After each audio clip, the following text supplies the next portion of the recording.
भारतीय वराध्यापक परिषद कलकत्ता गर्ल्स कॉलेज एवं SAARC MS forums India chapter के संयुक्त में हिंदी पत्रकारिता की द्विशताब्दी निमित्त अंतर्राष्ट्रीय संगोष्ठी में आप सुन रहे हैं नेपाल से आए आदरणीय सुवेदी जी।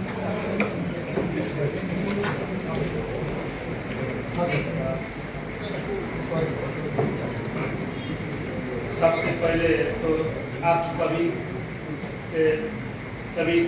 को हम लोगों को नेपाल से यहाँ बुलाकर जो स्थान दिया इसके लिए आप सभी लोगों को धन्यवाद। और पत्रकारिता से जुड़े हुए कुछ जब 30 में 1826 में यहाँ से हिंदी भाषा में उदंड मापदंड शुरू हुआ, उसी के पथ पे चलकर 1887 में मोतीराम भट्ट ने बनारस से गोरखा भारत जीवन नाम का नेपाली पत्रकारिता शुरू किया। गोरखा भारत जीवन नाम का पत्रिका, वो साहित्यिक पत्रिका था, वो निकालना शुरू हुआ। इसके 12 साल के बाद नेपाल में सुधा सागर, जो पंडित नरदेव और मोती कृष्ण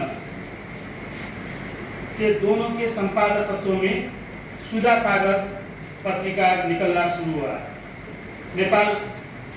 नेपाली भाषा के पहला पत्रिका बनारस से निकला, गोरखा भारत जीवन, और नेपाल से निकलने वाला पहला पत्रिका, नेपाली भाषा का पहला पत्रिका था सुधा सागर।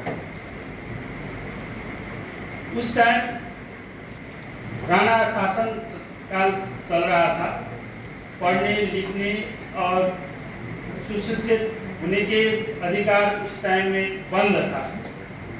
राणा जी जो चाहते थे उनको ही पढ़ना मिलता था, पढ़ना भी उस टाइम पे नहीं मिलता था। इसलिए राणा सरकार के पाला में ही गोरखा पत्र शुरू हुआ 1901 में। गोरखे खबर कागज उस टाइम में दार्जिलिंग से निकलता था, और इसी के खरसाङ, दार्जिलिंग, देहरादून, बनारस में से नेपाली भाषा का विभिन्न प्रकार का साहित्यिक मैगजीन उस टाइम में निकलता था।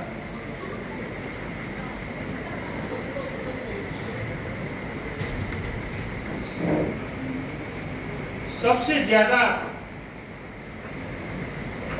नेपाली पत्रकारिता का विकास जब नेपाल से पंचायती व्यवस्था का खत्म होकर बहुदलीय व्यवस्था लागू हुआ, उस टाइम में नेपाली पत्रकारिता का डेवलप हुआ। मेरा हिंदी ज्यादा अच्छा नहीं है, फिर भी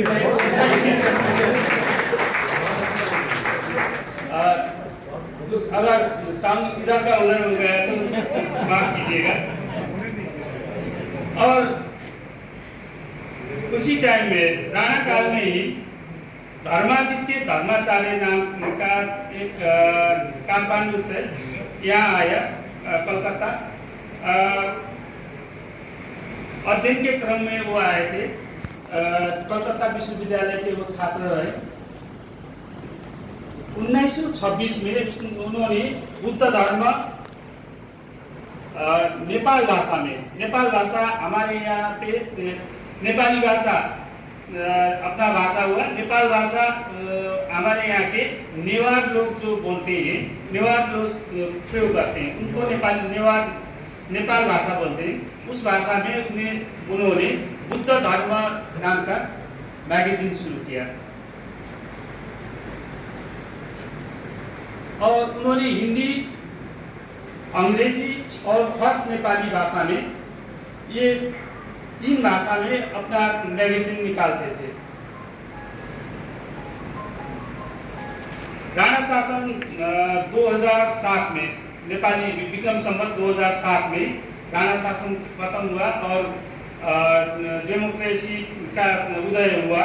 उस टाइम में ये लगभग 10 वर्ष के दौरान में कुछ नेपाली पत्रकारिता थोड़ा सा डेवलप होने लगा था। फिर से जो डेमोक्रेसी को खत्म करके वहाँ पंचायती शासन, निर्दलीय पंचायती शासन शुरू हुआ। ये निर्दलीय पंचायती शासन 30 साल तक रहा। उस दौरान भी नेपाली पत्रकारिता और साहित्यिक का विकास क्रम थोड़ा सा क्रम भंग होने गया और उसमें जितना वो 10 वर्ष में हुआ था उसी में रह गए। 2017 साल में जो पंचायत शुरू हुआ और 46 साल तक 30 साल तक कुछ भी ज्यादा डेवलप नहीं हो पाया। उस टाइम में तरुण, सुरुचि, विमर्श, देशान्तर, मातृभूमि, नेपाल पत्र, नेपाली पत्र, ये उस टाइम का दृष्टि, उस टाइम का चर्चित अखबार थे नेपाल से, जो अब गिने चुने रह गए हैं। अपना प्रिंट माध्यम से वो डिजिटल माध्यम में आया है, प्रिंट माध्यम बंद कर दिया है।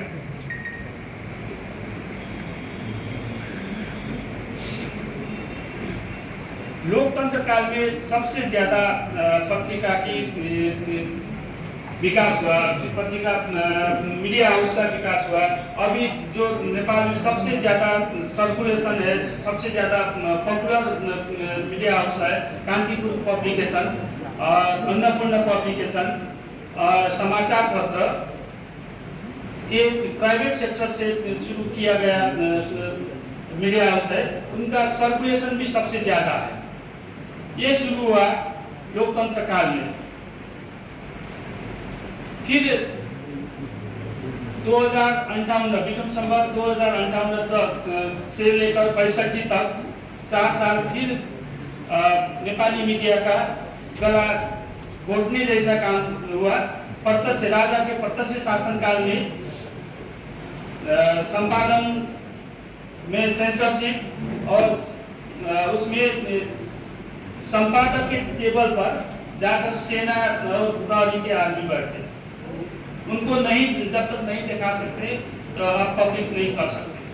उस टाइप का हुआ 4 साल तक। उसमें नेपाल में उस टाइम में माओवादी द्वंद्व भी चल रहा था। 2062 में माओवादी द्वंद्व खत्म हुआ। इसके बाद जब गणतंत्र नेपाल में गणतांत्रिक नेपाल बन गया, उसके बाद फिर से नेपाली मीडिया हाउस और नेपाली मीडिया में डेवलपमेंट होना शुरू हुआ। उस टाइम में गिने चुने ऑनलाइन पोर्टल और गिने चुने जो मीडिया, प्रिंट मीडिया जो चल रही थी, उसमें पब्लिकेशन हाउस खुलना भी 2 बार और प्रिंट मीडिया चलना और जिले में भी उनका विकास क्रम ज्यादा हुआ।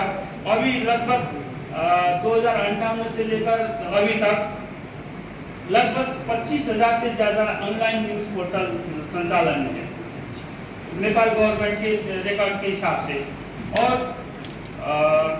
इसी तरह से एफएम रेडियो, टेलीविजन और ऑनलाइन न्यूज पोर्टल शुरुआत हुआ। थोड़ा अब ये जेनजी मूवमेंट के बाद और जेनजी मूवमेंट के साथ साथ जब नेपाल में न्यू मीडिया का डेवलपमेंट हुआ, न्यू मीडिया ने मूलधार का मीडिया का लगभग गला घोट ही दिया जैसा मेरा मानना है। क्योंकि न्यू मीडिया में आपको कोड ऑफ कंडक्ट पर नहीं चलना पड़ता है। आपको कोड ऑफ कंडक्ट कोई कुछ भी नहीं लग रहा है वहाँ पे। आप जो भी लिख सकते हैं, जो भी आप अपने सोशल साइट में डाल सकते हैं।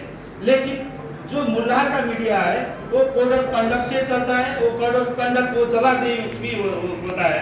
इसीलिए उसका न्यू मीडिया का फ्लोर, न्यू मीडिया का व्यूअर, न्यू मीडिया का चलाने वाला ज्यादा हुआ, लेकिन मूलधार का मीडिया जो विस्तार बंद होने के कगार पे आ गया है।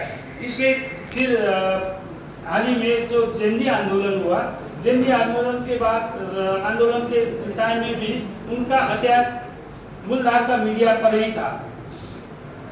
उसी दौरान एक उस जेनजी आंदोलन से पहले का जो प्रोटेस्ट है उसमें एक एबी न्यूज टेलीविजन के एक कैमरा पर्सन उसको जिंदा जला दिया गया। सुरेश राजक नाम का वो है, उसको अपना कवर कर रहे थे तो नीचे से प्रोटेस्ट करने वालों ने आग लगा दिए, वो जिंदा जल गए। इसी तरह का बहुत सारा जो घटनाक्रम हुआ। सुधा सागर और गोरखा भारत जीवन से लेकर कांचीपुर और गोरखा पत्र, राजीव नेपाल, इस तक आने तक बहुत सी बहुत सी दूरी हम लोगों ने तय किए और नेपाली पत्रकारिता को विकास क्रम जो भारत के ही पथ चिन्ह पर चले हुए है, मेरा मानना है। बहुत बड़ी बात। और अब नई तकनीक और नई सोच के साथ हम लोग अपने को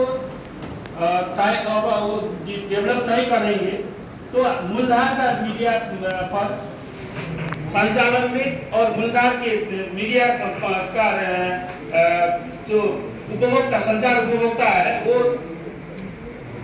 बढ़ते जा रहे हैं। इसलिए हम लोगों को भी कुछ डेवलप करना चाहिए।